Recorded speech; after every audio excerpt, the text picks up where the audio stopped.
Hi, Hey, I'm Tina. I'm Gerald. We're just normal people who have some stressful things going on, some good stress, Mm, yeah. mostly good stress. You stress. So, we decided to start this vlog to chronicle our journey through owning a second house. A little background story. So, we are sitting in our first house currently. Um, it was a move-in ready house. You know, walls are painted, floors are nice, put together. We only had to do basically tech upgrades mostly. Upgraded the garage, the water heater, all the appliances. Um, yeah, it was a pretty chill experience. Um, but today, technically yesterday, we closed on our second house. Complete opposite. Yeah. Um, this house, the previous owners lived here for about 15 years, took really good care of it.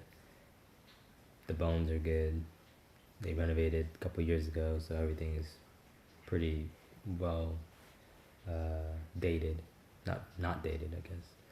Um, Complete opposite in the other house, the second house, which the previous family also lived there for about 15 years, did not take as good care. And subsequently, we have to now treat it as like a fixer-upper, which is exciting because we get to customize things and have things be the way we want them to be. I think with this house, it's also like, it's nice, it's clean. There are some things that really aren't our style, but it's like we wouldn't change it because it's perfectly functional and It'll be a lot more work. yeah. And so I feel like being able to start from scratch is pretty exciting, but also very stressful. But there's a lot of potential in this new house. It's not an opportunity that we're actively looking for right now financially, but it kind of just fell into our laps. Should we talk about a little bit about how or no? Um, The family that lived in our current house, or house number one, lived here for 15 years, took really good care of it. They updated it a couple years ago, so things are relatively clean and nice neutral color schemes and pretty, up to the times. Really, the only things that we've done so far in the 18 months that we've lived here, we like updated like the garage, converted it to like a from 2 doors to one. Some minor like system upgrades like water heater. That was it. we installed the Nest, Oh, yeah. Arlo, Security. mostly tech upgrades. Both houses are pretty similar. This house is a little bit smaller, around 1,600 square feet. The second house is around 1,800 square feet. But the second house needs everything done. Foundation, plumbing, the roof needs to be fixed, maybe even sooner than the first house. There's mold that we're gonna have to treat. It's just a lot of work. Floors are Pull up the horrible. carpet. Oh. So we are like, we think we're overwhelmed right now, but I'm pretty sure when we're in the thick of things, it's gonna be worse. Do you think so? I'm a planner. You're an executioner. You'll probably feel better once you start doing things. I'll probably start feeling overwhelmed. Executioner? Are you sure that's what I said? That's exactly what you said. I'm an executor. Yes, you are. I'd be very concerned if you were an executioner. Yeah. A lot of people would be. I think once we get into it's different if we're doing the bulk of the work. Like we have a contractor, so it's like we just have to tell him what we want and provide the funds, and he'll do it. I mean, that's stressful enough, the funds, but I don't think it's gonna get exponentially more stressful because of it. Unless we run into more problems, which is always the fear. Yeah. And most likely it's going to happen. Yeah, Murphy's Law. Yeah. But I'm still excited. I'm excited to start something from scratch, almost. We have a lot of high hopes for this house because we are essentially gutting it. We just have a lot of dreams and like aspirations for it. Whereas this house, we moved in and it was already done. There's very little that we could have done to it, and the layout doesn't hold this current house that we have, the number one. There wasn't much we could do with the layout. No. Yeah. No. Another thing that I just realized just now is like I really like the idea of an office space. I've always liked the idea of an office space, but like recently we cleaned our house, this one, and Tina has a habit of putting my things in boxes and then putting those boxes in other places. Mm-hmm. And not telling me the things that she put in those boxes or where those boxes reside. Look. No. First of all, the second statement, not true. You know where your things are. They are in one of 4 places.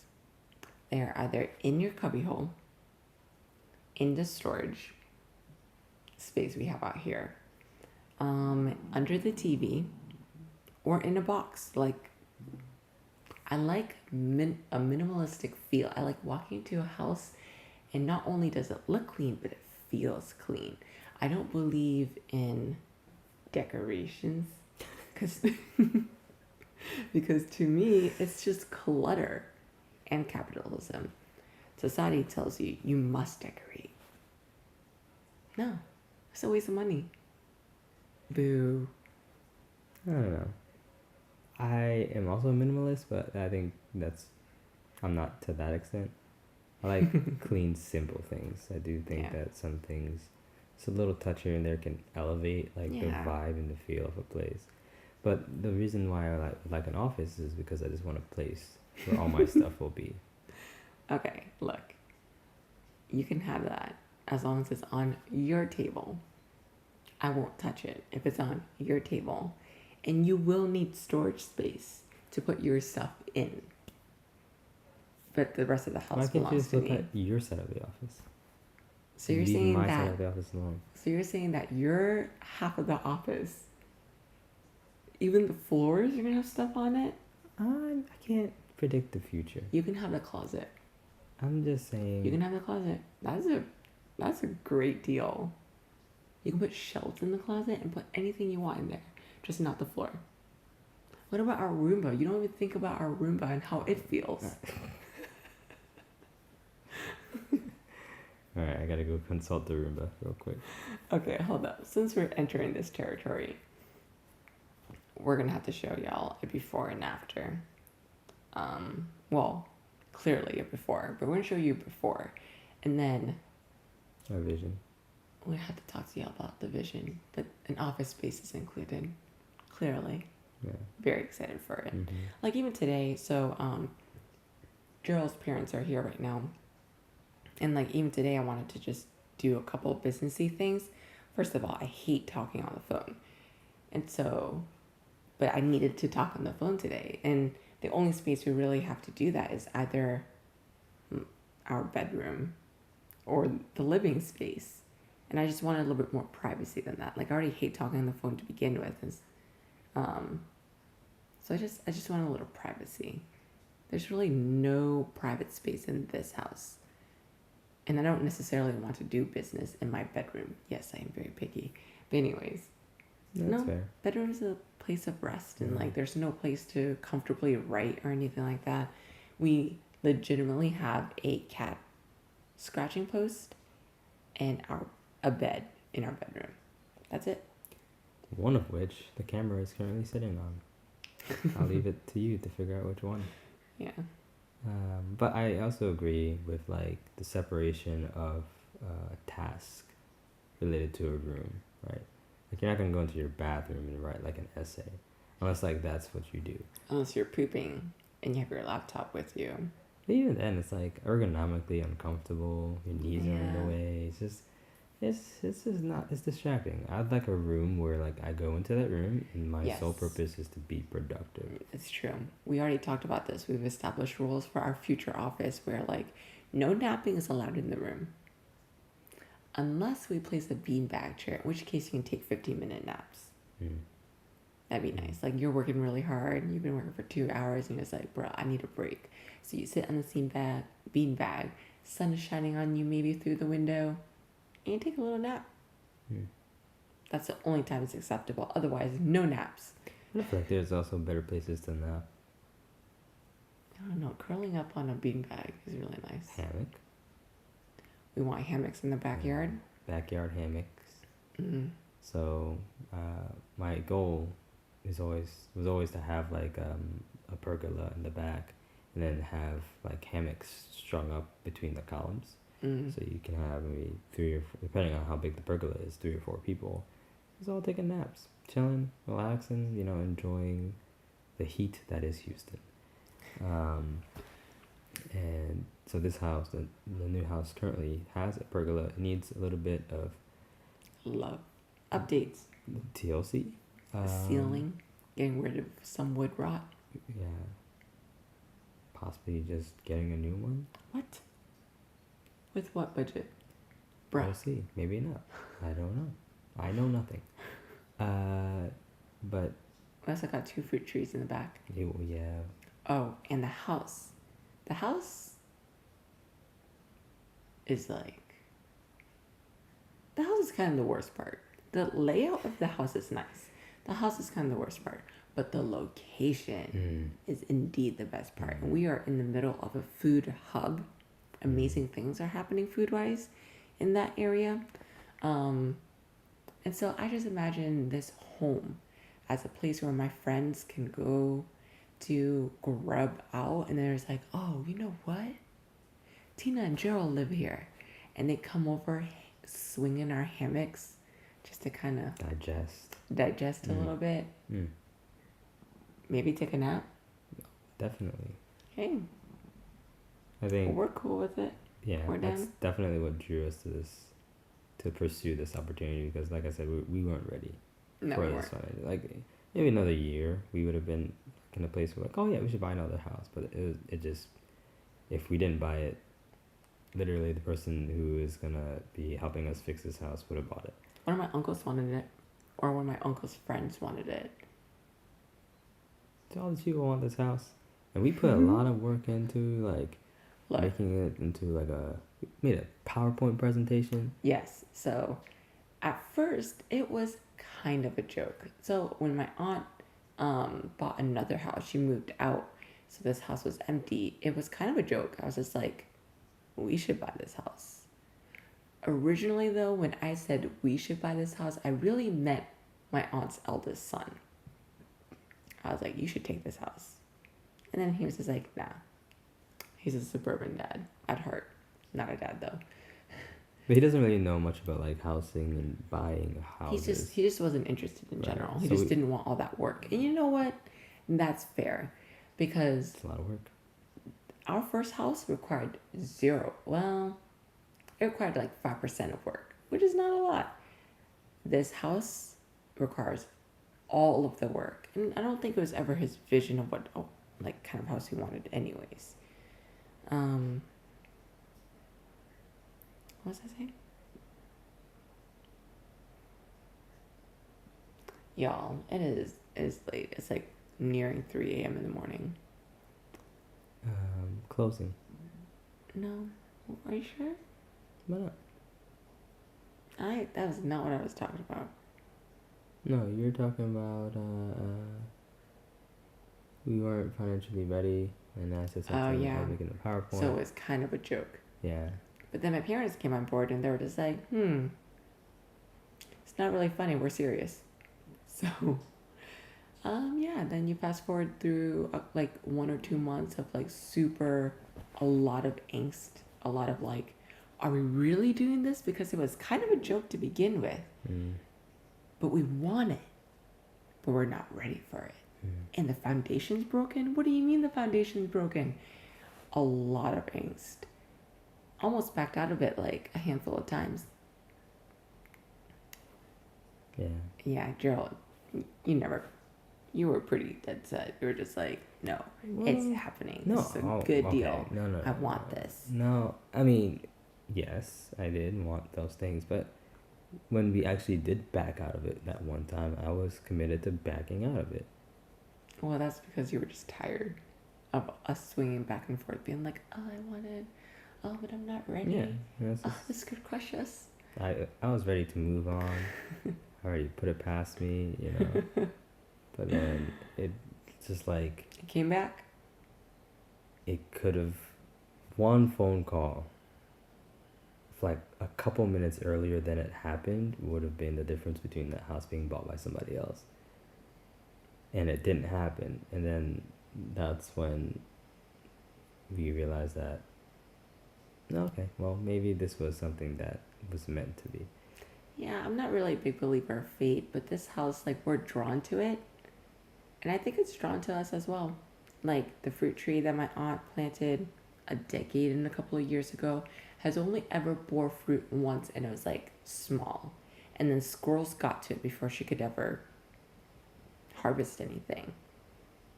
She went back to the house last week and noticed big, giant fruit. Guava is a guava plant. And she harvested it and they were delicious. We went by the house today after closing and we found the last one. And it was big and it was fat and it was delicious. I think this house was meant to be. But I think Tara and us were meant to be. She chose us just as much as we chose her. Clearly, she is very comfortable. Can't tell if you can see because she kind of blends into the blankets, but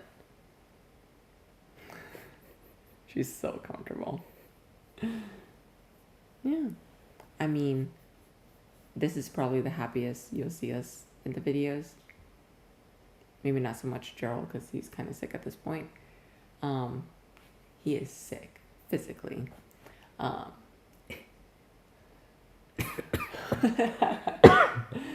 But yeah, so we really wanted to chronicle this because we do think it's going to get overwhelming very quickly, and we just wanted a place where we could decompress and also kind of share the process with someone, maybe, if this turns out to be a really good thing. Fun fact, we also bought this house without a realtor. Terrifying. But it worked. And it saved us like a couple $1,000. Yeah. But it was kind of a no-brainer because, first of all, it was a lot of work. Realtors do work. The reason why we decided not to go with a realtor was because we know the buyer, us, and we know the seller, my aunt, and so we know the house. And we know the house, and so and we bought a house last year, but the work that you put into looking for a house was all taken out, It was just like the house was there, buyer, seller, the recipe was ready. We just needed to put the paperwork in. Yeah. And figuring out what paperwork to do was just as simple as looking at what we did last year. And just finding those documents and getting it all signed. Yeah. It worked out. And we used the lender we had last year, who is hilarious and great. Also, we're night shifters, so he emailed us during the whole process. But he has also been flexible enough to call us or meet up in person too. But anyways, yeah. I was gonna say, as this process goes on, we'll like. I think the next video should be like a before, and then like a vision. Yeah, that'd be good. All right. Pull up on the computer. Sounds good. All right, y'all. That's it. That's all I got. I want to go to bed. Yeah. All right. Peace out. See you in the next one.